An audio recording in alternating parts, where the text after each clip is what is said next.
Hello, fam. How are you doing? My name is C.S. Williams, the Radio Apprentice. You're listening to Orville Radio, and this is my live podcast.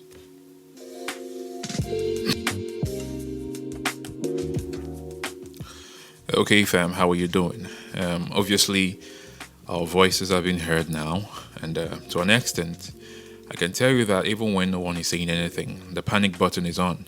You can also tell that our absence in politics for a long time have really made a whole lot of mess. But then you can ask, who is to blame? Because at some point in time, everyone was living their life well. You know, when you go to school, get a job, when you come out of school and you get a business and it's paying you quite enough for you to travel, buy yourself food, buy clothing, and hang out and whatever. Everything was fine. So a whole lot of people, a whole lot of us decided that, okay, for this aspect of politics, we should leave it for a particular set of people. Because I'm probably sure then that the price of rice was good, the price of beans was good, every other thing was fine. And then we had a number of people playing the politics and being able to attain heights in that area. But we forgot that politics connects everything that has to do with governance and our livelihood, everything. Politics dictates everything. It takes the cost of food in the market, it takes the strength of security, it takes the quality of education that will be established, it takes the strength of good roads, okay, good governance politics and all of that. Politics just takes part in everything because it creates avenue for everything. You need a government to achieve all of these things. But then because we have the box of economic exploration ticked, and quite a couple of people have been able to strive in that area. So therefore, we say we're not interested.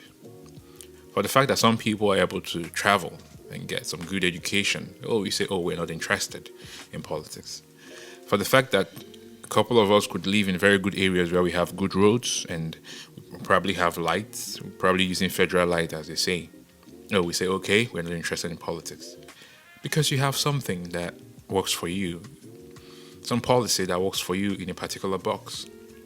But then now, coming down to security, we've all realized now that we have something missing inside of us.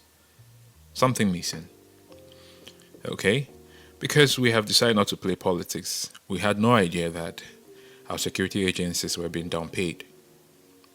You hear a couple of them complain. There are a couple of good security officers out there. You hear them complain about their monies. And then we try to review their budgets every year, the National Assembly and all of that. You realize that what they say, what they tell you they aim is different from what is on paper. And then we come down to every other thing that happens. You realize that these are the people that are meant to secure lives and property. And then they have a gun. And then they're being downpaid. For every other person who is now being affected and decided that, okay, we're now going to play politics. Because at some point in time, people were beginning to play politics. Some youths were beginning to play politics because there was no longer anything to do. People who had jobs no longer have jobs. People who could afford to do business can no longer do business. So it boils down to the fact that you just need to go and fraternize with your people around and decide to start walking around with them. That way you're playing politics. For the sake of interest, we start protecting our votes. So for the person we want, and because of the swing in party lines, we decided, okay, we want you, so therefore we're going to work so hard to get you in there. Now that is based on the fact that we just want to fuel our interests and get something, either something to eat, something to drink, something to live on for the meantime until we find something good. But then it has gone beyond the point where you can no longer be able to achieve that aim by staying that way, because the little you can afford can no longer be good enough because you don't have security. That you cannot afford because your government is paying certain people to do this job. It's like it's a job for certain people. But then they're being paid. Imagine giving a hungry man a gun. It's just the same thing. Now we have so lost out on politics now that it's become so tough now that we need to regain everything by force. But now you're regaining by force from people who have sat down to make a whole lot.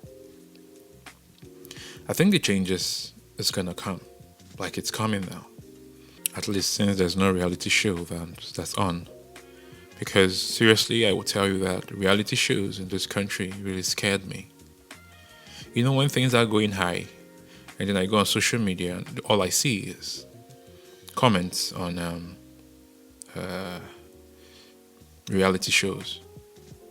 I get scared. Like I say, okay, price of this is going up, price of that is going up, and some people are out there talking about a particular reality show. That is the height of distraction that has been embedded in this country.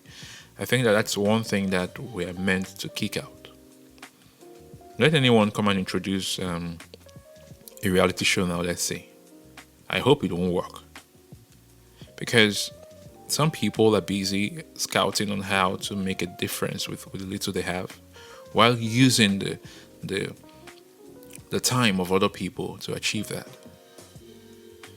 We have lost out on politics, we haven't played it well, and we have been in deep trouble. Now we have realized now that we need to be more involved.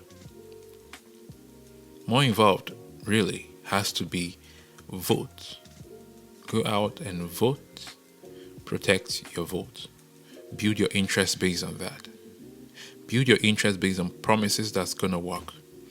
Now you have realized that, and we have realized now that the monies that has been shared during elections is never enough, because these monies are being held back to fund elections.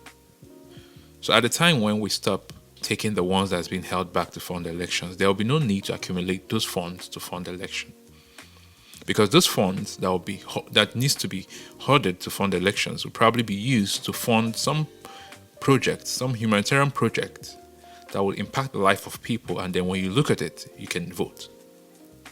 Not that we're just gonna hang around like we always do, and then have politicians come and share money, and then we think and we're happy and we vote, and we even fight and beat ourselves and kill ourselves for that fund. For the people who take in billions, for crying out loud, you are going to spend it, because the more money you get, the more responsibility you accumulate, the more fun you want to have, the more things you want to do, the more places you want to explore. The man who collected 1,000 to vote, and you who collected 100 million naira to vote, right? You would still spend your money eventually. However, whenever it's going to happen. But then, if we change the merits, and let it be that those monies that is being kept is being used for projects, for human capital, and then let it be that the testimony is what's speaking for you during the election. You can come down to the election ground, you can come to campaign with what you've done, what people can see, how people have been impacted from the things you've been doing all the while. And when you come and make promises of something to do, we know where you're headed. We need to change the culture of politics. If we don't change the culture of politics, everything that we're doing is still going to go back.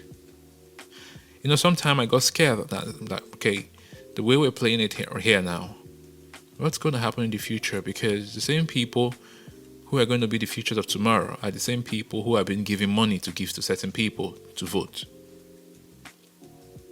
I think by the time we change that, if we can change that particular dynamics, it's really good, because it's like trying to keep everything, okay, hoard everything. Don't give out food, don't give out water, don't give out medicine.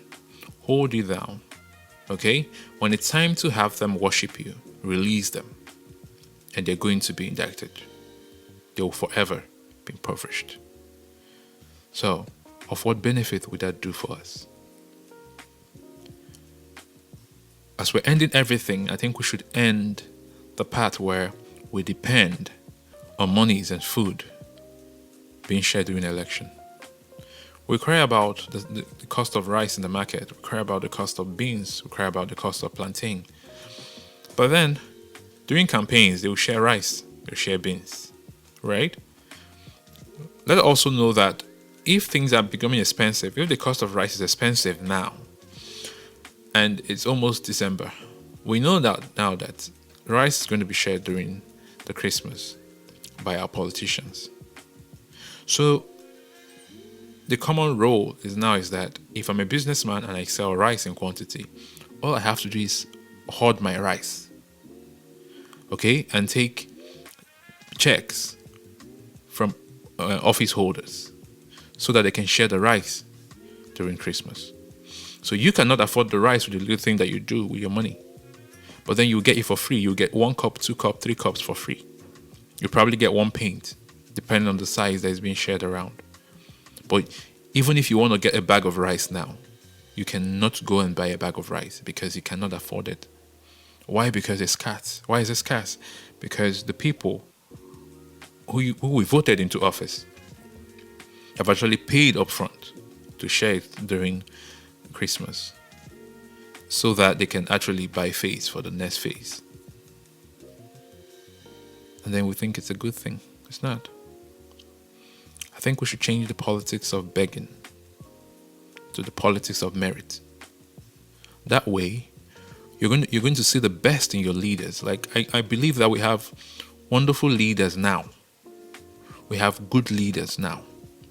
But we cannot get the best from them because a man who puts his money together, all his life savings together to play politics, you don't expect that man to go there and be a god. That man is going to go there to get his money back. If you do business, wouldn't you want to get your money back? Are you going there to play? But then he used to be a good man. He's a good man. Outside politics, he's a good man. Even in politics, he's a good man. But he's not a good man when it comes to getting his money back.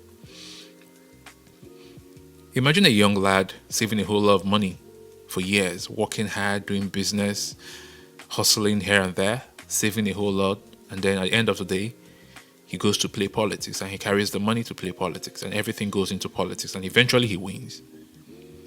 Before he starts doing anything for anybody, he must have calculated how many years it will take him to get his money gradually. And by the time he's getting his money back, he will not talk to you. And that's the place where we say, oh, we voted you into power and you have forgotten us. Well, I think we should think about it both ways. A man who invests will get his money back. If you put all the monies together, if at some point in time we start to donate to people whom we want to go for political office, we probably would have changed the dynamics of things already. Because now, you're not funding your campaign with your money. So you're not in any way planning to go there to do anything other than what the community requires. That way, some people can wake up one morning and say, oh, Oga, Madam, you're not doing what we asked you to do there. Please, you're coming back home. Because everything that you've done before will speak for the future. That way, we will not be having people find it so difficult to play politics because they cannot afford to fund their office. We talk about political godfathers, political godmothers, and all of that. Imagine a young lad wants to play politics now. You have so much hype to be good. And then one big man or one big woman just shows up and say, come, I'm going to sponsor you. Truth be told, you are their investment. You're the man who they're going to sponsor. You're the face of the people, right? The youths like you. The elderly like you. The mothers and the fathers like you.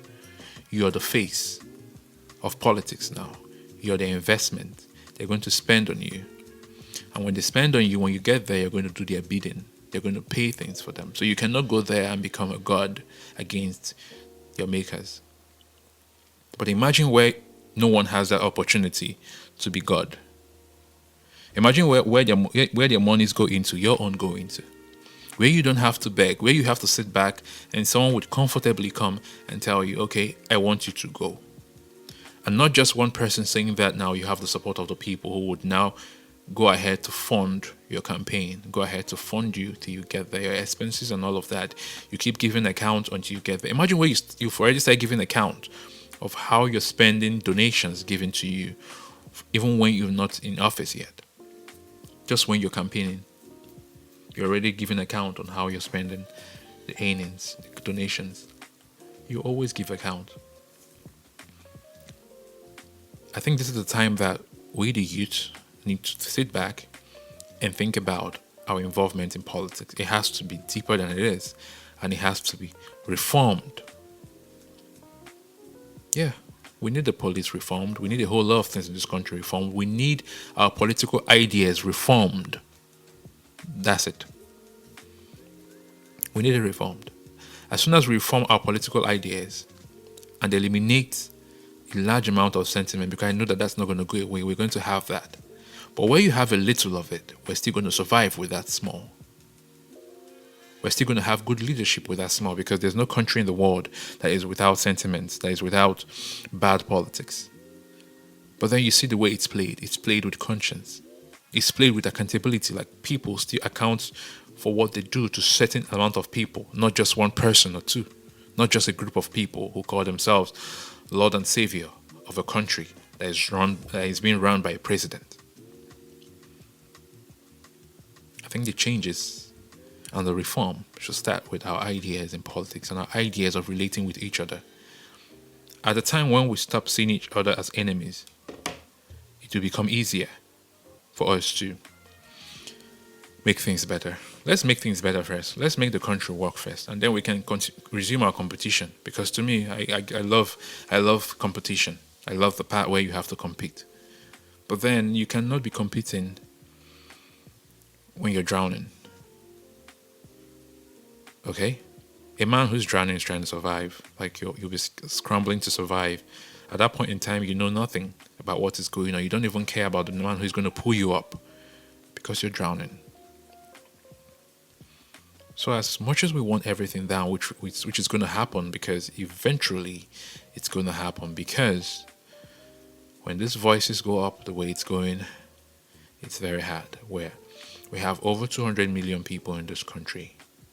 I'm trying to imagine how many bullets in a rifle and how many glues that is being sold in this country that is going to be used to glue everyone's mouth. I'm trying to imagine how many chains that will be used to lock people up in their houses. So it's going to be quite difficult to shut this one up. But while everyone is scouting to have their voice heard, I think we should sit back and reform our ideas in politics and play it much, much better and get involved. Get involved by being able to put someone there yourself. Make sure that the person who is going in there is someone that you're sponsoring to go, someone that you're supporting to go, someone that you're solely involved in his or her emergence. That way you can come out loud and be like, I donated the least 100 naira to your campaign. And so what? Didn't you use it? So therefore you owe me. You don't owe me 100 naira. You don't owe me 200 naira. When I was donating that, I donated to support you. And amongst the billions and millions that you've received during your campaign, my money was there, was contributed among there. So as long as you don't know the figure, it may probably be the whole money that you used to get in there. So therefore you owe me. Every promise you made during the campaign, you have to do it. You need to explain yourself. You need to account for everything. Else, we're going to take you to court. We're going to sue you. We have evidence of our donations. We have evidence of our support. We have evidence of our rights as citizens of the country and of the community that you represent. Imagine the voice. Imagine the strength. Imagine the confidence. Imagine the courage you're going to use to be saying that out loud. But now, imagine how many people will not even support you with what you're doing right now. Imagine how many people won't even be supporting the protest. Not because they have money, not because they have everything that they want, but because of their involvement against the person that you're protesting, gain his undivided attention. It's like you're trying to wave them away from doing something they have promised them long, long years ago to do for them. So you see that we're still fighting against each other because promises have gone loud and high, and we're still hoping. We all want a united nation. Really, we want a united nation because chaos will not benefit anybody. It won't benefit anybody. And eventually things happen, whether it happens in a wrong way or the right way, whether the way we expected it or not. But it's better off that we don't have a whole lot of visa bans on people who are going to stay back to experience the heat that they created. So by the time we're working on that, we should also work on our mindset.